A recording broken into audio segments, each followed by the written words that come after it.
She opened it to reveal a picture from their first date, both of them laughing over spilled coffee at a downtown cafe. Monty moved closer, peering over her shoulder. "I remember that day," he said softly. "I was so nervous. I knocked over 3 cups trying to impress you with my non-existent barista skills." Audie chuckled, her eyes crinkling at the corners. "And I thought you were the most endearing disaster I'd ever met." As they continued packing, more memories surfaced: ticket stubs from concerts, dried flowers from their wedding, even the key to their first apartment. Each item sparked a conversation, sometimes bittersweet, but always honest. "We can't go back," Audie said quietly as they sealed the last box. "But maybe we can take the best parts of our past and build something new." Monty nodded, understanding the deeper meaning behind her words. "That's all I want," he replied. "A fresh start, with everything we've learned along the way." The townhouse slowly came to life as they unpacked, Thomas crawling happily across new carpets and exploring every nook and cranny. Monty had taken a week off work to help with the move or chi, and he reveled in the domestic moments, assembling furniture, arranging Thomas's room, and stealing quiet moments with Audie in the kitchen as they debated the perfect spot for the coffee maker. One evening, as they collapsed onto the couch after a long day of unpacking, Audie turned to Monty with a serious expression. "I've been thinking about what you said," she began. "About supporting my dreams of going back to school." Monty sat up straighter, giving her his full attention. "And I want to do it," she said, a mix of excitement and nervousness in her voice. "I've looked into part-time programs that would allow me to balance classes with taking care of Thomas. But Monty, I need to know that you're really on board with this. It's going to mean changes for all of us." "I'm all in," Monty said without hesitation. "Whatever you need, help with childcare, study time, anything. We're partners in this, remember?" Audie's smile was radiant. Partners," she echoed, leaning in to kiss him softly. As winter melted into spring, their new life began to take shape. Audie enrolled in classes, her passion for early childhood education reignited. Monty adjusted his work schedule, either making sure he was home in time for dinner most nights and taking an active role in Thomas's bedtime routine. There were challenges, of course: late-night study sessions, the occasional work emergency, and the normal stresses of raising a toddler tested their resolve. But they faced each obstacle together, communicating openly and supporting each other through the rough patches. One sunny Saturday in May, as they picnicked in the park near their new home, Monty watched Audie chase Thomas across the grass. Her laughter floated back to him on the breeze, and he felt a surge of contentment so powerful it nearly overwhelmed him. When Audie returned, slightly out of breath and glowing with happiness, Monty pulled her close. "Move in with me," he said softly. "Officially. No more separate bedrooms, no more hesitation. Let's really do this, all in." Audie's eyes widened in surprise, then softened with emotion. "Are you sure?" she asked. "It's a big step." Monty nodded, his voice thick with certainty. "I've never been more sure of anything in my life. You, me, Thomas, we're a family. I want to wake up next to you every morning and fall asleep beside you every night. I want to face whatever comes our way, together." Tears glistened in Audie's eyes as she nodded. "Yes," she whispered. "Yes to all of it." As they sealed the moment with a kiss, Thomas toddled over, demanding to be part of the embrace. They scooped him up, laughing as he planted wet kisses on both their cheeks. Later that night, as they lay in bed, now truly their bed, Monty marveled at the journey that had brought them to this point. The pain of their past, the unexpected reunion, the cautious rebuilding of trust, it had all led to this moment of quiet joy. "What are you thinking about?" Audie murmured, her head resting on his chest. Monty smiled, running his fingers through her hair. "Just how grateful I am," he replied. "For second chances, for the family we've built, for you." Audie propped herself up on one elbow, her eyes shining in the dim light. "We still have a lot of work to do," she said. "This isn't a fairy tale ending." "I know," Monty agreed. "But it's our story, and I wouldn't have it any other way." As they drifted off to sleep, the sounds of their neighborhood settling into night around them, Monty felt a deep sense of peace. The soft amber glow of chandeliers cast dancing shadows across the Maple Leafs dining room. Montreal. Monty Lewis adjusted his silk tie for the third time that evening, his fingers brushing against the cool metal of his Rolex watch. Across the crisp white tablecloth, Vancouver, Van. Reed smiled at him, her perfectly manicured nails tracing the delicate stem of her wine glass. The restaurant hummed with the quiet murmur of Toronto's elite, the clink of fine china, the subtle rustle of designer clothing, and the low hum of important conversations. Monty breathed in the rich aroma of truffle and aged cheese wafting from nearby tables. At 42, he'd mastered the art of fine dining suggestions, among other things. His tech company, Innovate Tech Solutions, had just closed another successful quarter, their revolutionary AI-driven data analytics platform making waves in the industry. Van, a corporate lawyer he'd met at a charity gala benefiting local youth education programs, seemed like the perfect match for his lifestyle. "The foie gras here is exceptional," Monty said, his voice carrying the easy confidence built from years of business success. "Chef Marceau sources it from a small family farm in Quebec. The texture is unparalleled." Van's dark eyes sparkled in the low light, a hint of amusement playing at the corners of her mouth. "I trust your judgment," she replied, her voice a smooth contralto. "You clearly know your way around the finer things in life, Monty." He was about to respond when movement in his peripheral vision caught his attention. A server approached their table, and Monty's world suddenly tilted on its axis. The leather-bound wine list he'd been holding slipped from his fingers, landing with a soft thud on the plush carpet. Audie Harris, his ex-wife of 2 years, stood before their table, her familiar warm brown eyes widening in recognition. But it was her midsection that made his breath catch in his throat. She was pregnant, at least 7 months along, her black server's apron stretched taut over her rounded belly. "Good evening," Audie said professionally, though Monty could hear the slight tremor in her voice. Her fingers clutched her order pad a little too tightly, knuckles white against the black uniform. "I'll be your server tonight. Would you like to hear our specials?" Monty's throat went dry, his mind reeling. The last time he'd seen Audie, she'd been packing her bags, tears streaming down her face as she told him his workaholic tendencies had finally broken them. The memory of her voice, raw with emotion, echoed in his mind. "I can't compete with your ambition anymore, Monty. I'm not asking you to choose between me and success. I'm asking you to make room for both." Now, here she was, serving tables while carrying a child. A reality so far removed from the life they'd once shared that it made his chest ache with a sudden, sharp pang of regret. Van's voice seemed to come from a great distance, muffled as if he were underwater. "Monty, are you all right?" He blinked, forcing himself to focus on Van's concerned face. The scent of her expensive perfume, a blend of jasmine and sandalwood, suddenly felt cloying. I'm fine," he managed, though his voice sounded strained even to his own ears. "Just a bit of a headache coming on." Audie's professional mask slipped for just a moment, concern flashing across her features, before she schooled her expression back into polite neutrality. "Shall I bring you some water, sir?" The formality in her tone felt like a slap. Monty nodded mutely, unable to form words as he watched Audie walk away, her gait slightly altered by her pregnancy. The gentle sway of her hips brought back a flood of memories, lazy Sunday mornings, her laughter echoing through their old apartment, the way she used to curl into him on cold nights. Van cleared her throat delicately, drawing Monty's attention back to the present.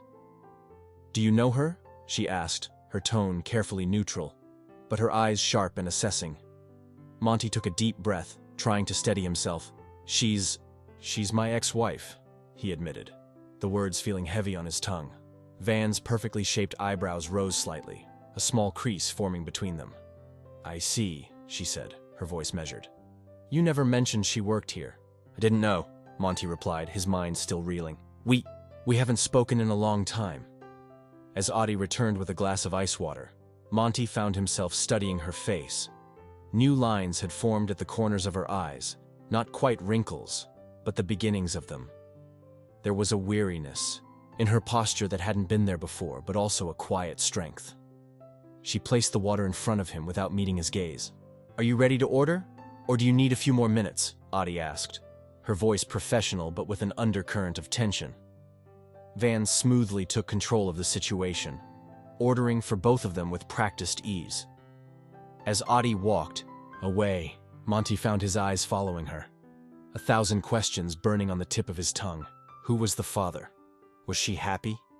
Did she ever think of him? The rest of the evening passed in a blur.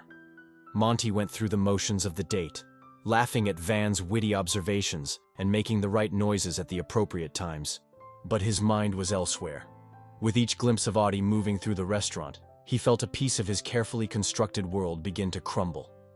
As Van excused herself to the ladies' room, Monty found himself drawn to the service station where Audie was inputting orders into a sleek touchscreen terminal. The restaurant's ambient noise faded to a dull roar in his ears as he approached, his heart pounding an erratic rhythm against his ribs. "Audie," he said softly, his voice barely above a whisper. She turned, one hand instinctively moving, to rest on her swollen belly. The simple gold band on her left ring finger caught the light, a painful reminder of promises long broken. "Monty." Her voice was quiet but firm, a mix of wariness and resignation in her eyes. "Please don't. How are you? Are you okay?" The questions tumbled out before he could stop them, each word laced with a concern he hadn't realized he still felt so deeply. "Why are you working here? If you needed money—" "I don't need your money," she cut him off, her chin lifting slightly in a gesture he recognized from countless past arguments.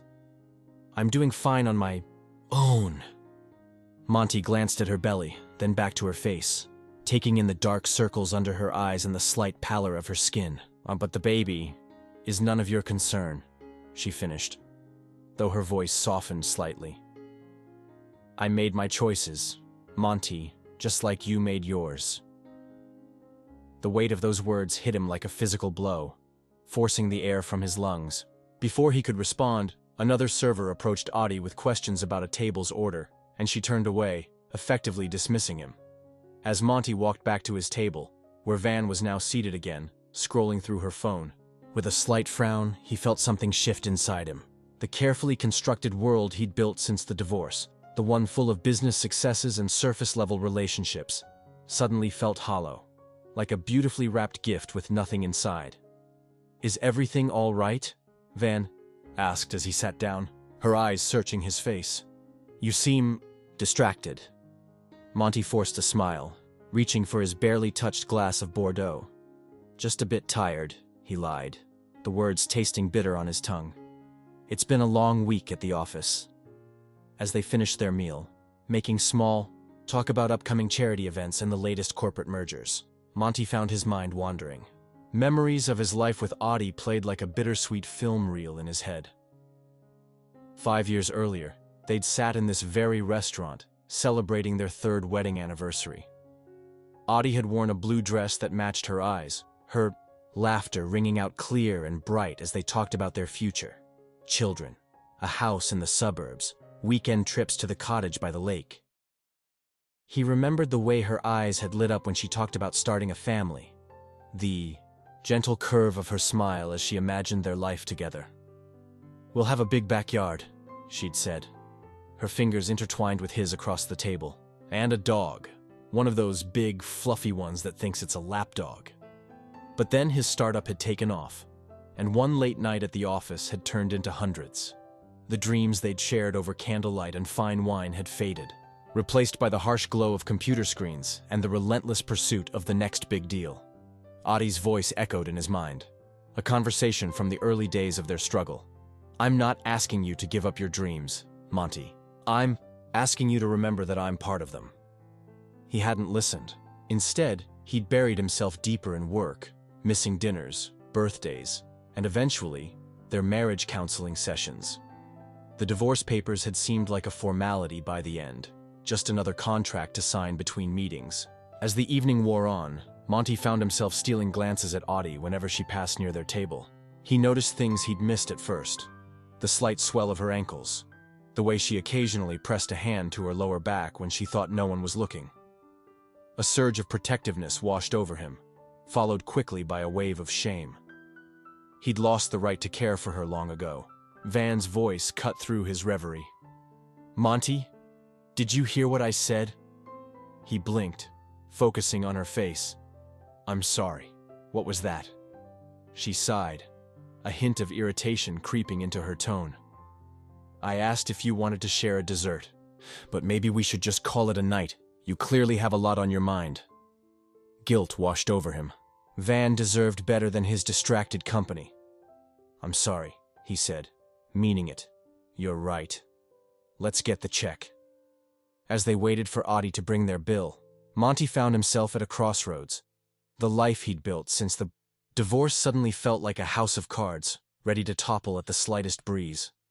Seeing Audie, pregnant and working a job so far beneath her abilities, had shaken something loose inside him. He had to make this right.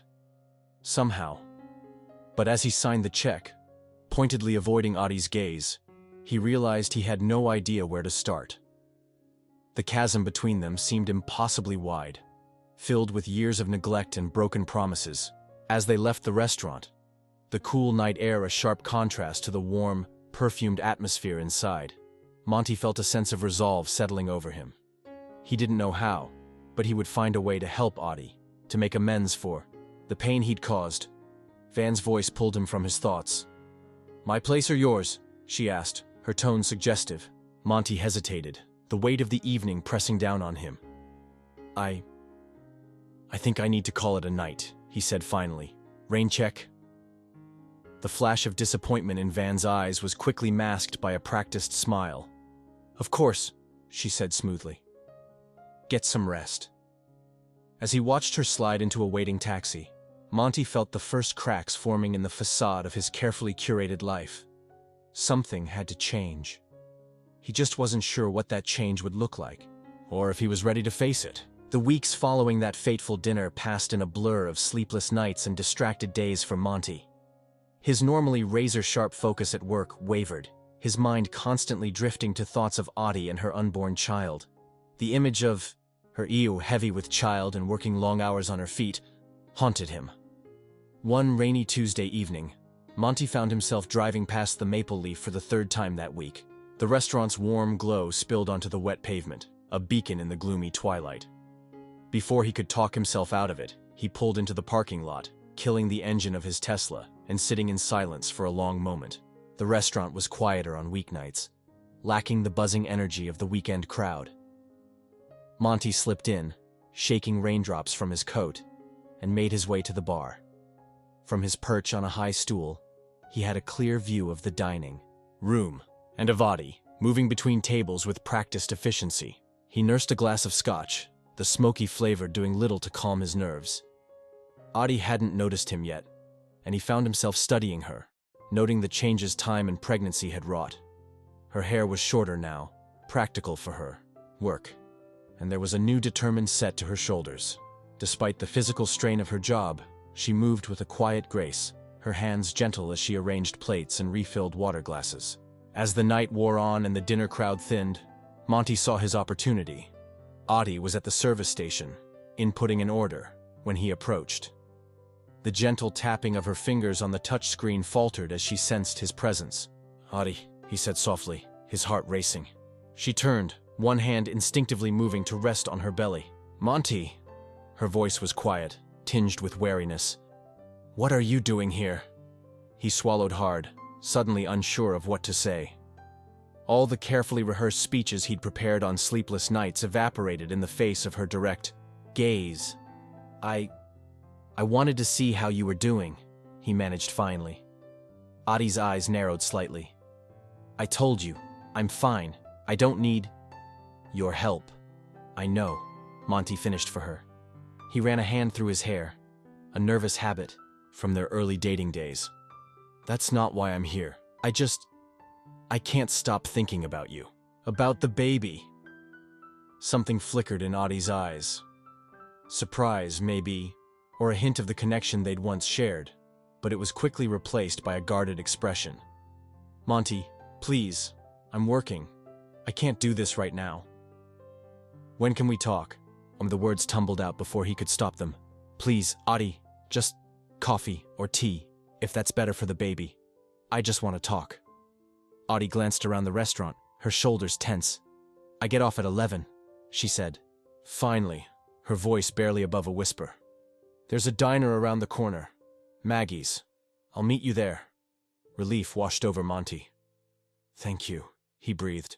The carefully constructed world he'd built since their divorce, the one focused solely on business success and surface-level relationships, crumbled away. In its place, a new priority emerged, as clear and undeniable as the morning sun, streaming through the window. This, he realized, was what truly mattered. And he would do whatever it took to be a part of it. The first few days after Thomas's birth, named after Audie's beloved grandfather, passed in a whirlwind of emotion and exhaustion. Monty found himself camping out in the hospital waiting room, reluctant to leave even when visiting hours ended.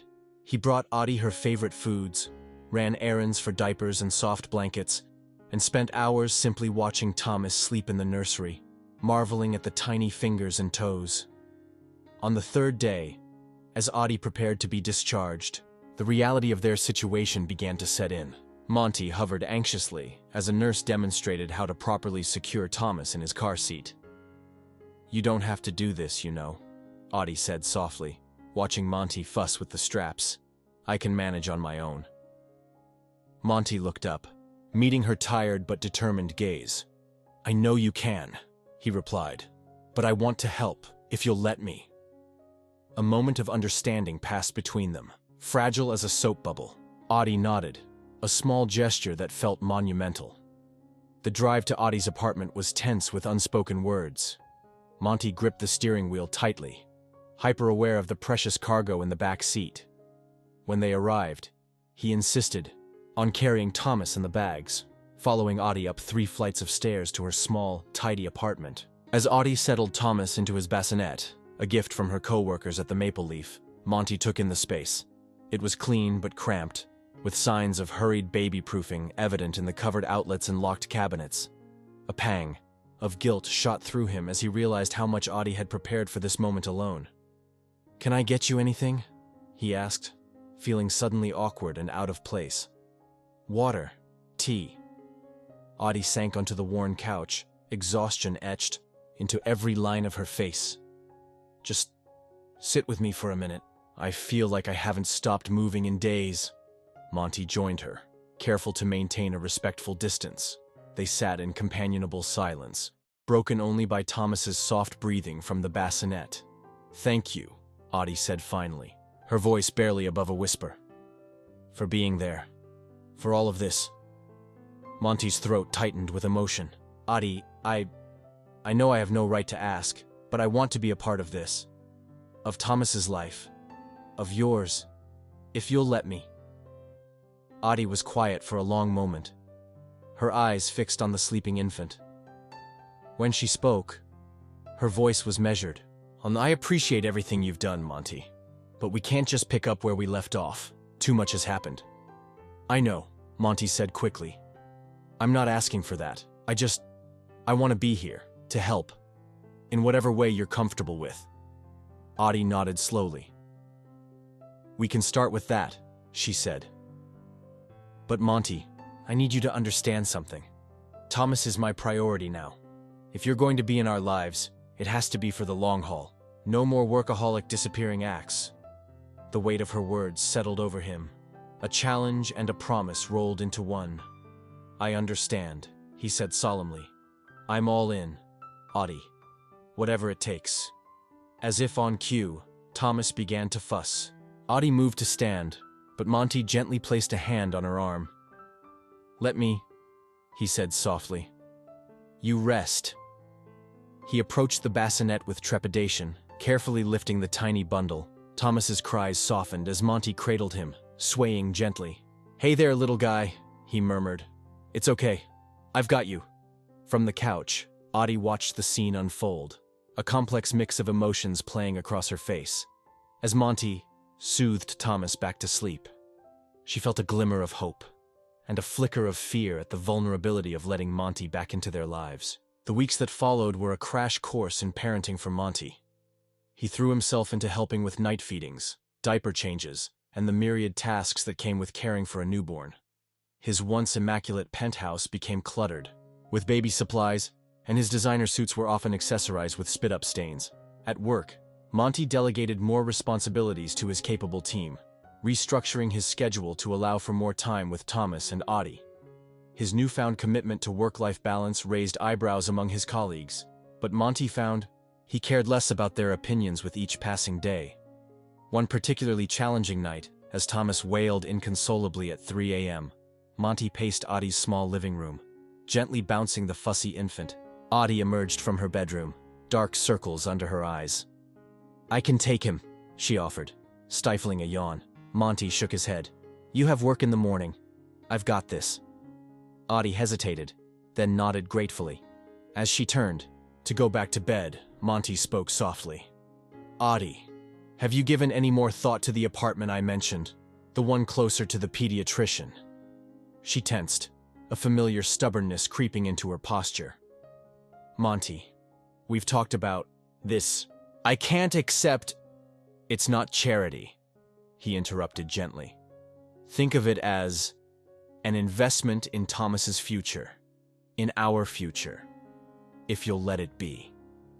Audie was quiet for a long moment, watching as Monty soothed Thomas with a quiet lullaby. Finally, she sighed. "I'll think about it," she conceded, but no promises. As the weeks turned into months, Monty and Audie fell into a tentative co-parenting routine. They navigated pediatrician appointments, first smiles, and the constant chaos of life with a newborn. Slowly, cautiously, the walls between them began to lower. One sunny afternoon, as they strolled through a nearby park with Thomas securely strapped to Monty's chest, Audie broached a subject they'd been dancing around for weeks. "I've been thinking about going back to school," she said, her voice a mix of hope and hesitation, "to finish my degree in early childhood education." Monty's heart soared at the idea. He'd always known Audie was meant for more than waiting tables, but he'd been careful not to push. "That's fantastic," he said encouragingly. "You'd be amazing at it." Audie smiled, but it was tinged with worry. "It's just a dream right now. Between work and Thomas, I don't know how I'd manage classes and tuition." "Let me help," Monty said quickly. "I can cover the tuition, arrange for childcare." "Monty," Audie cut him off gently, "I appreciate the offer, but I can't keep relying on you for everything. It's not sustainable." The words stung, but Monty understood the fear behind them. "What if we looked at it differently?" he suggested. "Not as me supporting you, but as us supporting each other. Partners in raising Thomas, in building a future for all of us." Audie was quiet for a long moment, considering his words. "It's not that simple, Monty. We can't just erase the past." "I know," he said softly, "but maybe we can build something new, something stronger." As they continued their walk, the conversation shifted to lighter topics: Thomas's latest milestones, funny stories from Audie's shifts at the restaurant. But Monty could sense a shift in the air between them, a tentative opening of possibilities. Later that evening, as Monty prepared to leave Audie's apartment after helping with Thomas's bedtime routine, she stopped him at the door. "I've been thinking about what you said," she began hesitantly. "About the apartment, and school, and everything." Monty's heart raced, but he kept his voice calm. "And—" Audie took a deep breath. "I'm willing to consider it, all of it. But Monty, we need to take this slow, for Thomas's sake, and for ours. We can't rush into anything." Relief and joy washed over him. "Of course," he agreed. "We'll take it one day at a time.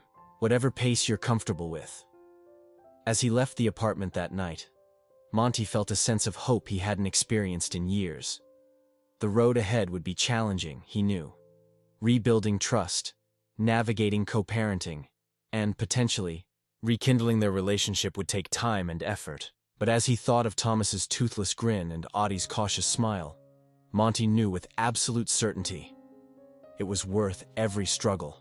For the first time in years, he felt like he was exactly where he was meant to be. The next morning, as Monty prepared for a board meeting, he found himself staring at the photos on his desk.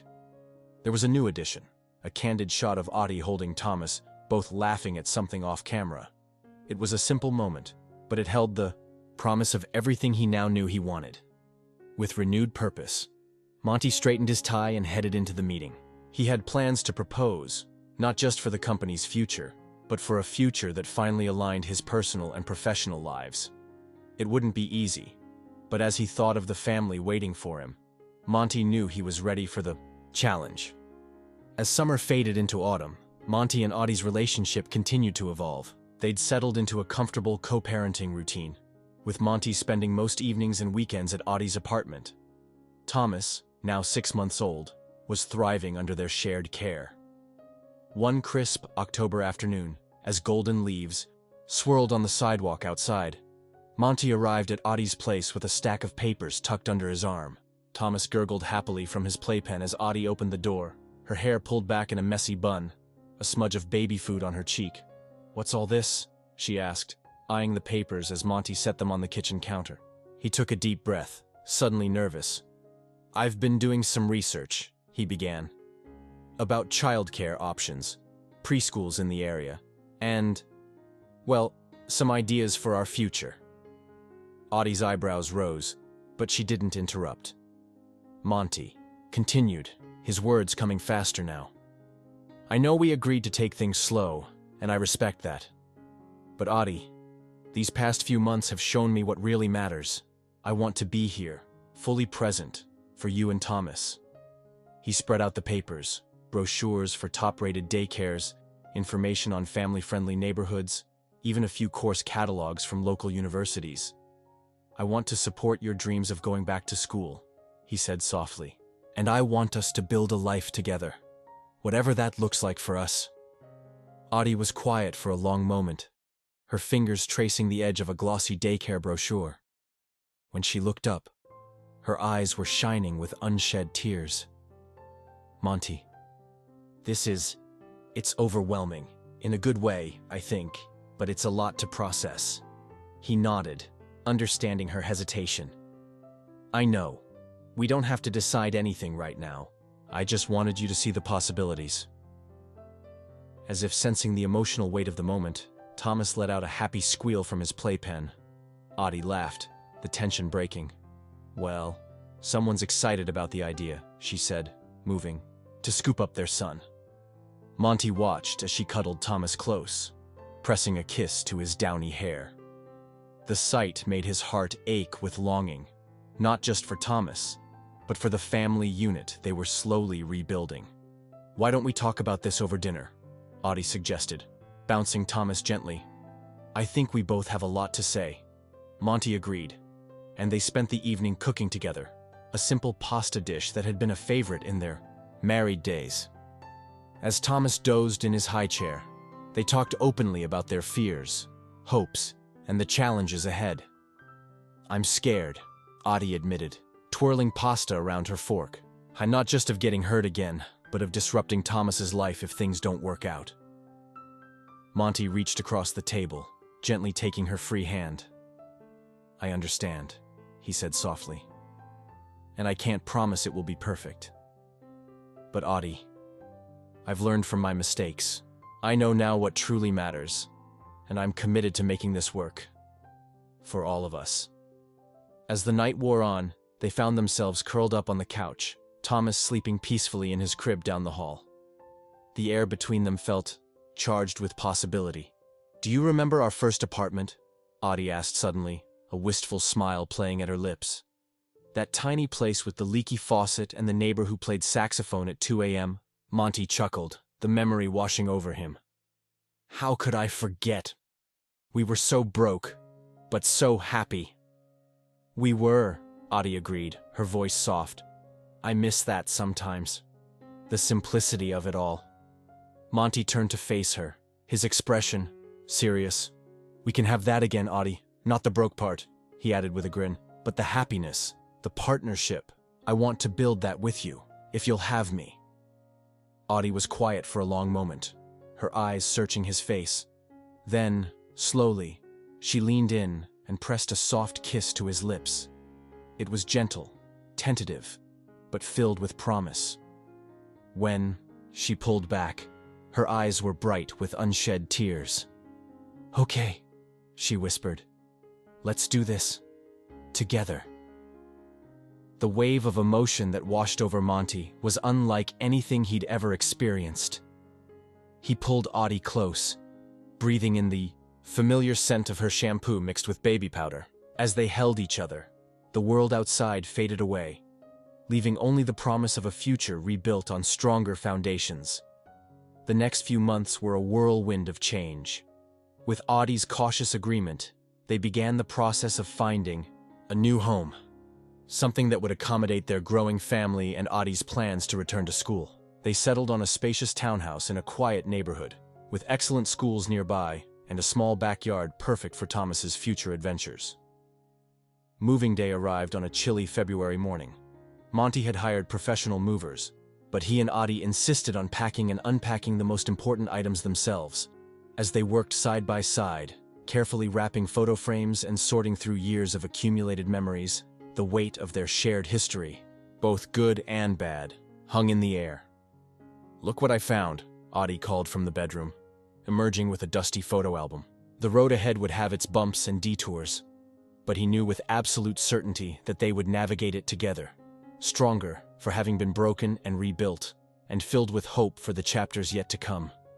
As summer bloomed, in full force, Monty and Audie's newly rebuilt life faced its first real test.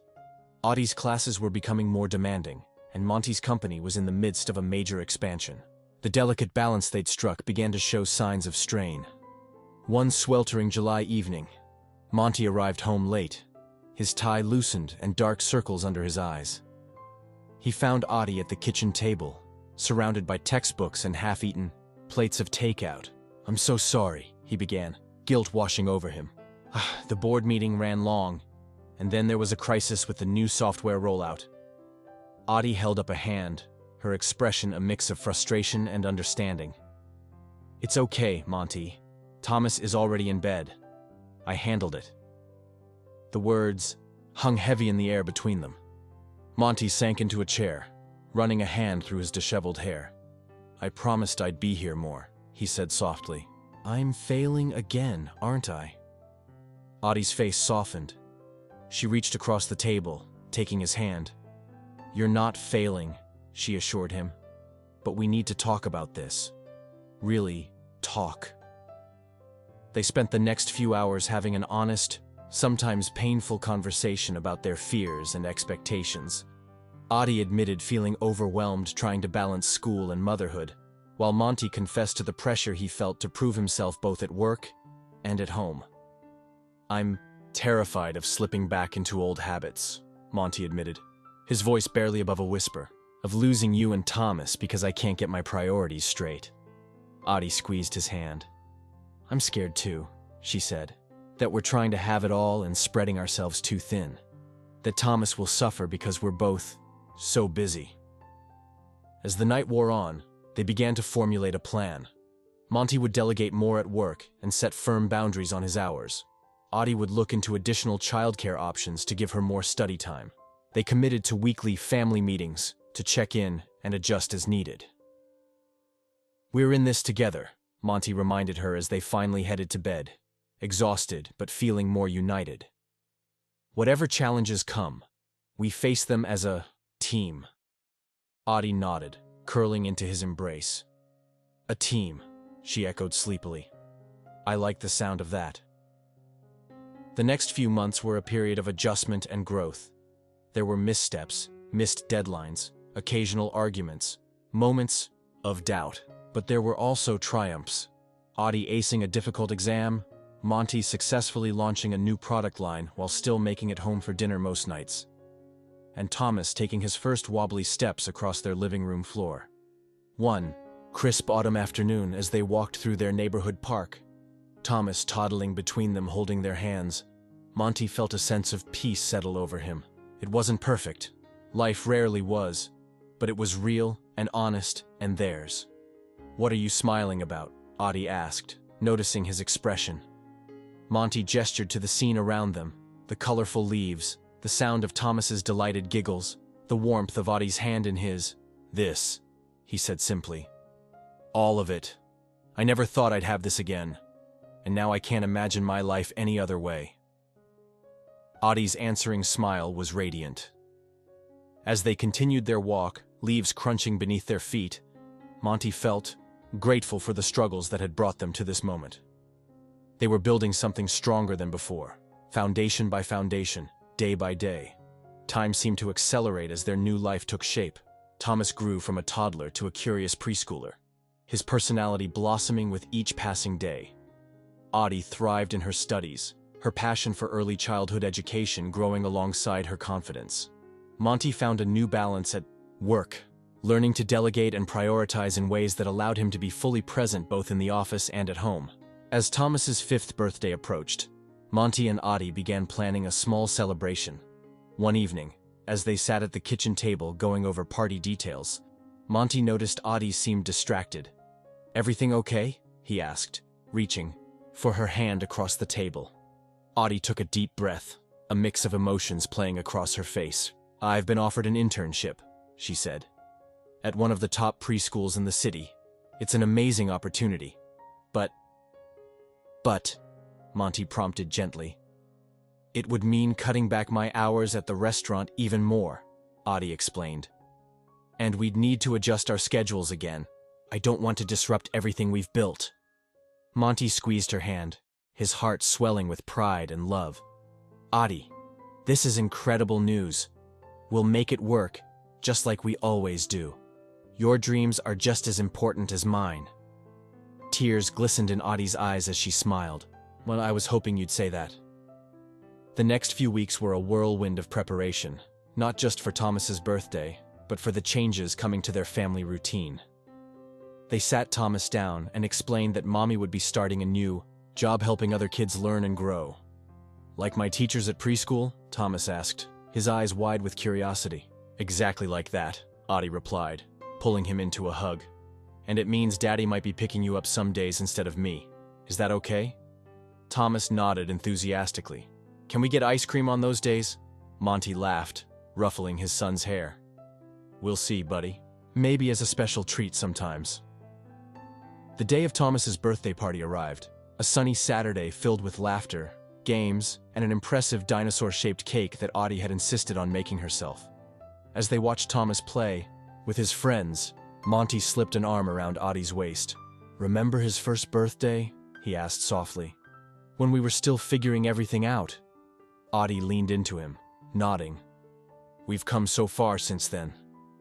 As the party wound down and the last guests left, Monty, Audie, and Thomas collapsed onto the couch, surrounded by wrapping paper and new toys. Thomas crawled into Audie's lap, his eyes heavy with the excitement of the day. "Did you have a good birthday, sweetheart?" Audie asked, stroking his hair. Thomas nodded sleepily. "The best," he mumbled. "Love you, Mommy. Love you, Daddy." As Thomas drifted off to sleep between them, Monty and Audie exchanged a look full of love and wonder. This was the life they'd rebuilt, stronger and more beautiful than before. Later that night, after Thomas was tucked into bed surrounded by his new toys, Monty and Audie stood in the kitchen, cleaning up the last of the party debris. "I have something for you," Monty said, reaching into his pocket. He pulled out a small, velvet box. Audie's eyes widened. "Monty." He opened the box to reveal a delicate gold ring set with a small, sparkling diamond.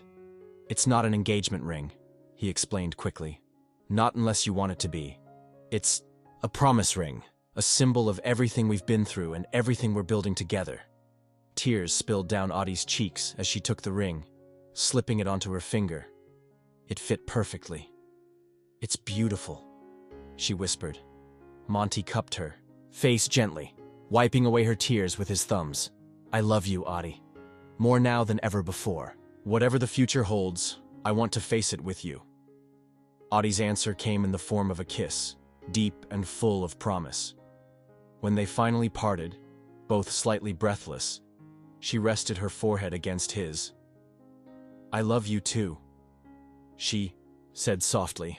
"Always have, always will."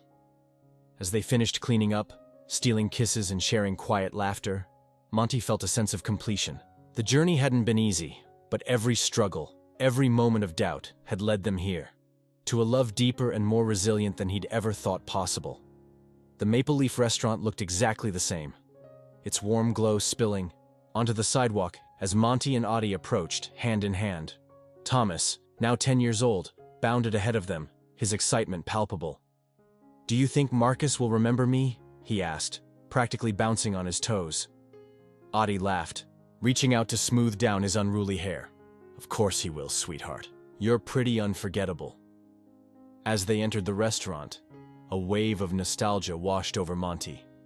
This was where it had all begun again, that fateful night when he'd seen Audie for the first time in years. Now, half a decade later, they were back to celebrate a very special occasion. Marcus, now retired but still a close friend, greeted them at their old table, his face creased with a wide smile as he bent down to Thomas's level. "Look at you," he exclaimed. "You've grown about a foot since I last saw you." Thomas beamed, launching into an excited recounting of his latest school project. As Marcus listened attentively, Monty and Audie exchanged a fond look. So, much had changed, and yet the warmth and connection they'd found here remained constant. Once they were seated and had placed their orders, Thomas insisting on trying the grown-up menu this time, Marcus joined them, sliding into the booth with a contented sigh. "To second chances," he said, raising his glass of sparkling cider. "I'll be there." The next few hours crawled by. Monty nursed his drink, watching Audie from a distance and trying to ignore the curious glances from the staff. When 11 o'clock finally arrived, he slipped out into the night. The rain having subsided to a gentle mist. Maggie's Diner was a 24-hour greasy spoon, its neon sign casting a blue glow over the wet sidewalk. Monty chose a booth near the back, ordering coffee and waiting with nervous anticipation. When Audie walked in 15 minutes later, her hair slightly damp from the mist, his breath caught in his throat, she slid into the booth across from him, her movements careful to accommodate her swollen belly.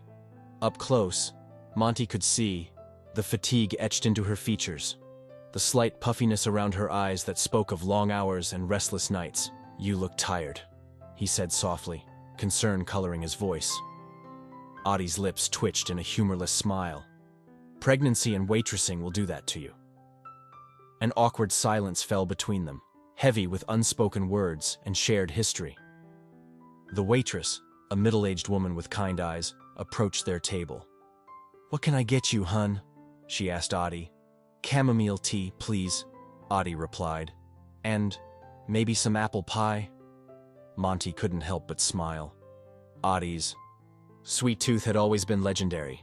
"The pie's on me," he said quickly as the waitress turned to leave. Audie's eyes flashed. "I can pay for my own pie, Monty." He held up his hands in a placating gesture. "I know. Old habits, I guess." Another silence fell, broken only by the clink of silverware and the low murmur of late-night patrons. Finally, Monty spoke. "How far along are you?" 32 weeks, Audie replied, her hand moving to rest on her belly. "It's a boy." Monty's throat tightened. "Congratulations," he managed. "Is the father... are you with someone?" Audie's eyes dropped to the table. "No," she said quietly. "It's complicated." Before Monty could press further, the waitress returned with Audie's tea and a generous slice of pie. Audie took a sip of the steaming liquid, closing her eyes briefly as if savoring the warmth. "Why are you really here, Monty?" she asked, opening her eyes to fix him with a penetrating gaze. He took a deep breath, gathering his courage. "I want to help," he said simply. "Whatever you need, money, a better job, a safer place to live, anything." Audie's face hardened. "I told you, I don't need your charity. I'm managing just fine on my own." "It's not charity," Monty insisted, leaning forward. Audie, seeing you at the restaurant, it made me realize how much I've messed up, how much I've missed. I can't change the past, but maybe I can do something to make your future a little easier. Tears welled in Audie's eyes, and she blinked them away furiously. You can't just waltz back into my life and try to fix everything with money. Monty, it doesn't work that way. I know, he said softly. I know I have no right to ask anything of you. But please, Audie, let me do something. For the baby, if not for you. Audie was quiet for a long moment, absently running, her finger along the rim of her teacup. When she spoke, her voice was barely above a whisper. I'll think about it. It wasn't much, but to Monty, it felt like a lifeline. As they finished their late-night snack in companionable silence, he felt a glimmer of hope. It was a small step, but maybe, just maybe, it was a step in the right direction. Over the next few weeks, Monty threw himself into researching pregnancy, childbirth, and newborn care with the same intensity he usually reserved for analyzing market trends. His office became a strange mix of tech gadgets and parenting books, drawing curious glances from his employees. He started by arranging for the best prenatal care he could find, discreetly covering all medical expenses through an anonymous donation to the Maple Leafs Employee Health Fund. When Audie tried to refuse, insisting she could manage with her current clinic, Monty had Marcus, the restaurant manager, present it as a new company benefit for all expecting employees. She's stubborn as ever, Marcus commented one evening. He has Monty stop by the restaurant under the guise of a business dinner.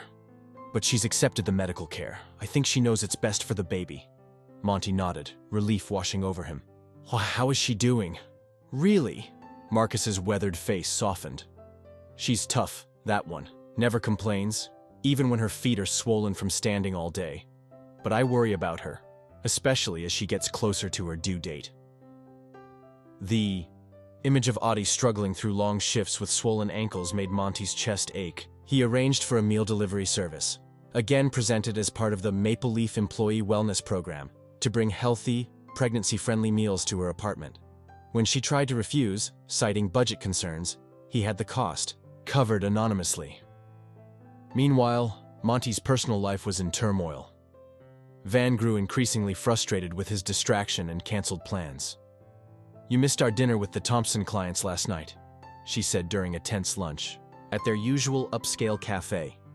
That's not like you, Monty. What's going on? He barely heard her, his mind preoccupied with the message he'd just received from Marcus. Audie had finally accepted the meal deliveries. It felt like a small victory in a much larger battle.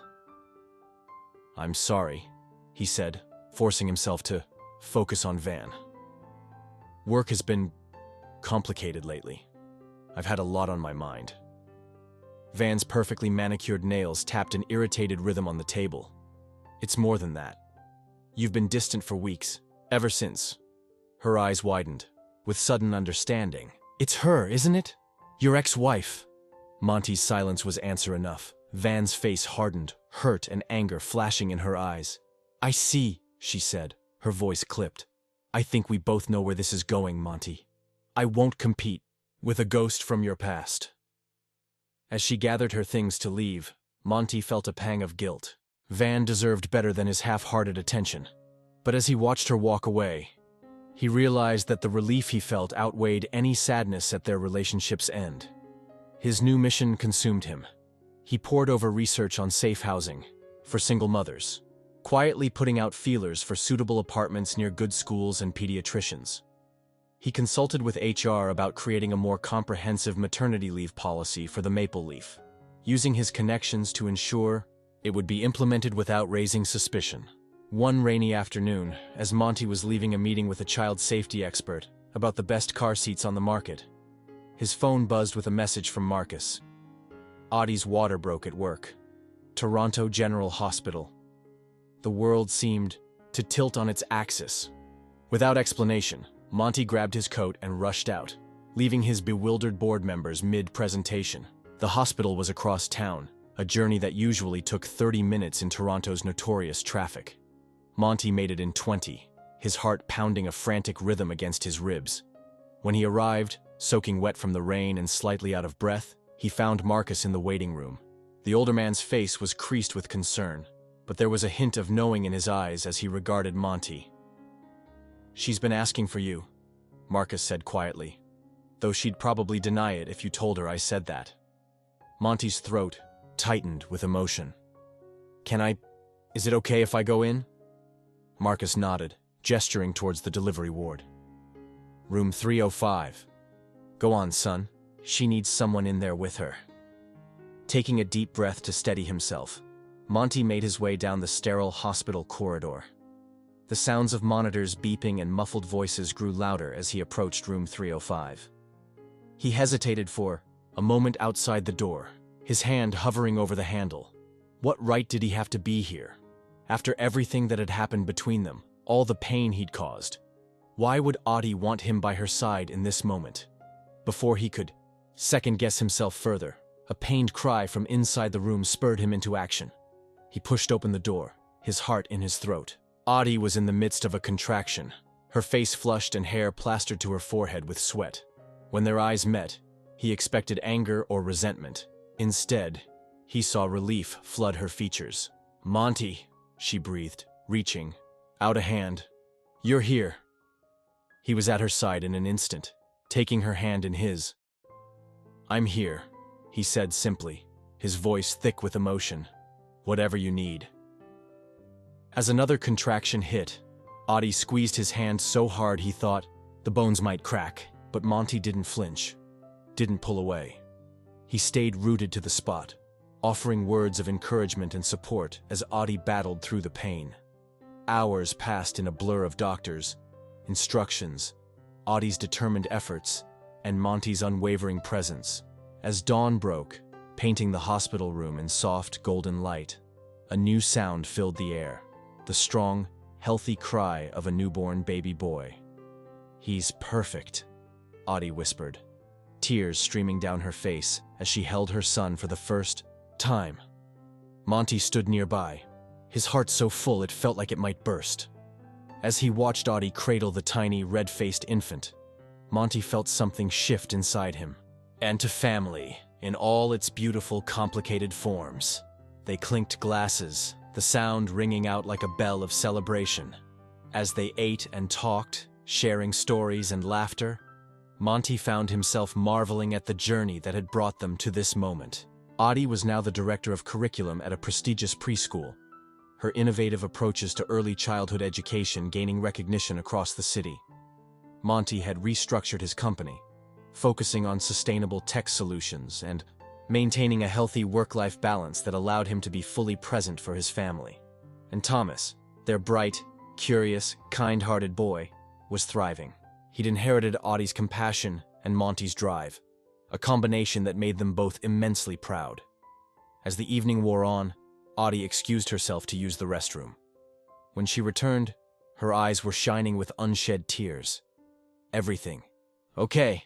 Monty asked, concern creasing his brow. Audie nodded, a smile spreading across her face. "More than okay," she said softly. She reached into her purse, pulling out a small white stick. "I wasn't sure until just now, but we're going to have another baby." The world seemed to stop for a moment as Monty processed her words. Then, with a laugh of pure joy, he pulled her into a tight embrace. Thomas looked between them, confusion giving way to excitement as he realized what was happening. "I'm going to be a big brother," he asked, his voice filled with wonder. Audie nodded, happy tears now flowing freely. "You are, sweetheart. How do you feel about that?" Thomas's answering grin was brighter than any star. "It's the best birthday present ever." As the news sank in, Monty felt a profound sense of gratitude wash over him. This was more than he'd ever dared to hope for. A second chance. At love, a family rebuilt on stronger foundations, and now, the promise of new life to nurture together. Later that night, as they walked home through the quiet streets, Thomas skipping ahead and chattering excitedly about all the things he'd teach his new sibling, Monty and Audie lingered a few steps behind. "Are you happy?" Monty asked softly. Squeezing Audie's hand, she looked up at him, her eyes shining in the streetlight. "Happier than I ever thought possible," she replied. Are you ready for another adventure? Monty chuckled, pulling her close as they walked. With you, always. As they approached their home, the house they'd bought together 2 years ago, filled with love and laughter, and the occasional chaos of family life, Monty felt a sense of peace settle over him. The journey hadn't always been easy, but every challenge, every moment of doubt, had led them here. They'd taken the broken pieces of their past and built something beautiful. A love story rewritten, stronger and more resilient than before. And now, with a new chapter about to begin, Monty knew that whatever lay ahead, they would face it together. As Thomas raced up the front steps, calling for them to hurry so he could start making a list of baby names, Monty and Audie shared a look of pure contentment. This was their happily ever after. Not perfect, not without its struggles, but real and honest and utterly theirs.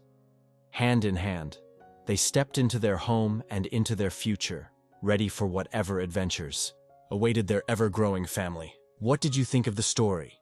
Leave a comment and rate the story from 0 to 10. What rating would you give it and why? 2 buttons will appear next to it. One to subscribe, if you haven't already, and the other to watch other interesting stories. Choose one. Thanks for watching this far. See you soon.